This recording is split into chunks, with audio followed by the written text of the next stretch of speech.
o nakita? Wala naman. Ngayong Year of the Horse, mukhang lalo pang sisipa ang career ng kapuso primetime queen na si Marian Rivera.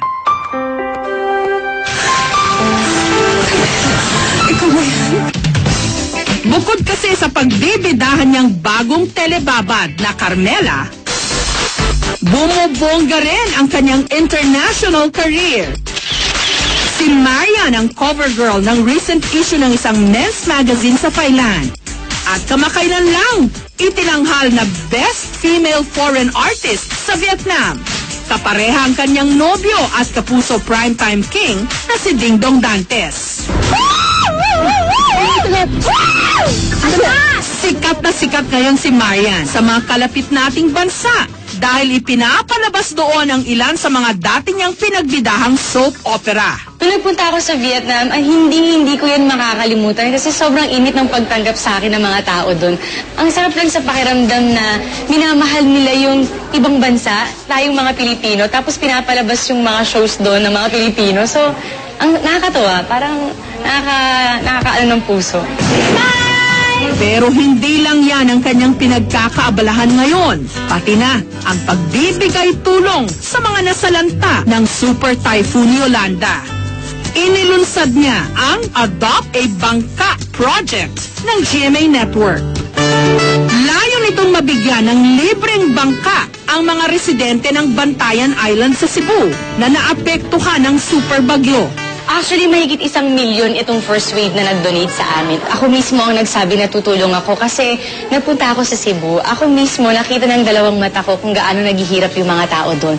Kung paano sila nawala ng kabuhayan, ng mga mahal sa buhay. Sabi ko nga, iba pala ang mararamdaman mo kapag yung nakikita mo lang sa TV o nakikita mo ng personal yung mga gusto mong tulungan.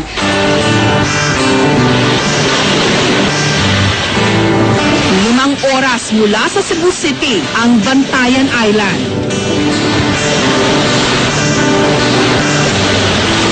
Dinarayo ng mga turista dahil sa magagandang beach resorts. Pero nang dahil sa super bagyo, nabura ang angking ganda ng isla.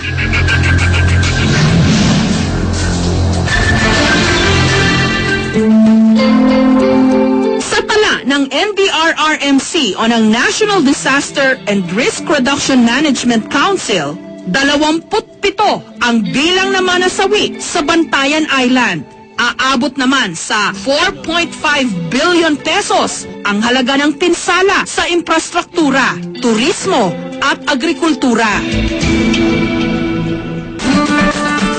Nito lang Biyernes, nagtungo ang aming team sa Bantayan Island sa Cebu. Bagamat 70% na ng operasyon sa buong isla ang naibalik na sa normal,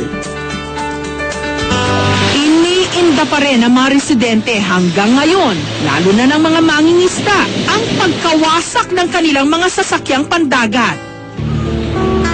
Ang mag-asawang Bienvenida at Jesus, 2 buwan na ngayong walang hanap buhay. Sa kalagitnaan kasi ng paghagupit ng bagyo noong Nobyembre, nabagsakan ng puno ng nyog ang nag-iisa nilang bangkang Desaguan. Mahirap talaga po ang bagyong Yolanda kasi yun po ang pinakamalakas na hangin. Nung maliit pa kami, hindi kami nakaranas ng ganyan. Ngayon lang, na nakaedad na kami ng matanda, grabe talaga. Gimingon ako sa dagat, kay gusto na akong panagat, kaya nagit kami mahingkam ng kwarta, palit sa amin. Kayang lanon, ang eskwela sa mga bata. Mabuti na lang at may namigay ng relief goods. Kaya maski papaano, meron silang ipinantawid gutom. Sana po, magawa na yung bangka namin para hindi na kami aasa ng relief goods. Kasi mahirap po, pag ng relief goods, lilinya ka pa, mamigay pa ng ticket. Pag wala kang ticket, wala kang relief goods. Katuwang ng Adopt a Bangka project ng GMA Network dito sa Bantayan Island, ang Bantayan Back to Sea Project, proyektong itinayo ng Bantayan Island Nature Park and Resort sa pangunguna ni Alan Monreal.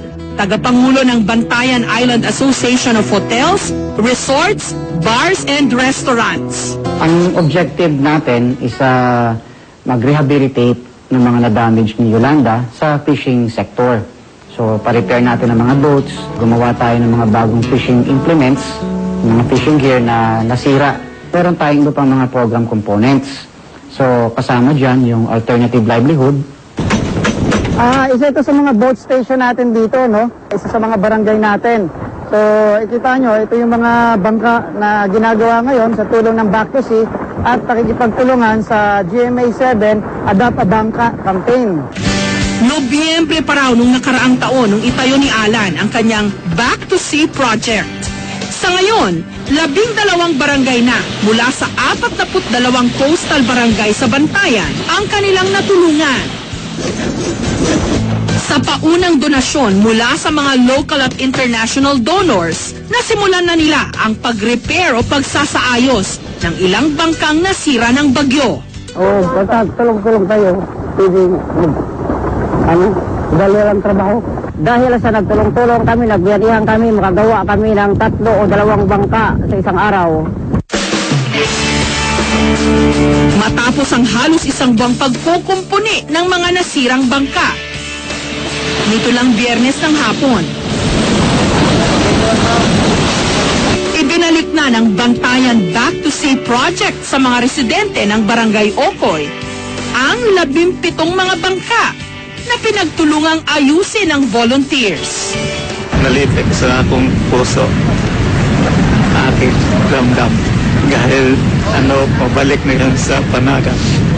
Samantala, ang paunang pondo namang nalikom ng Adopt a Bangka project ng GMA Network, plano raw ibili ng 100 bagong mga bangka na ipamimigay naman sa mga mangingisdang hindi na mapapakinabangan pa ang mga nasira nilang sasakyang panlaot.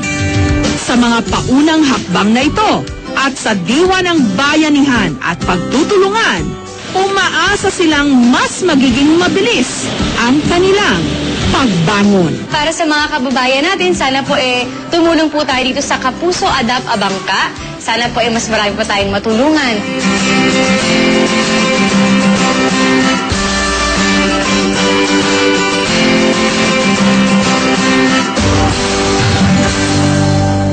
Mukhang susuko na si Arang. Bala ko nung pumunta sa kabilang buhay.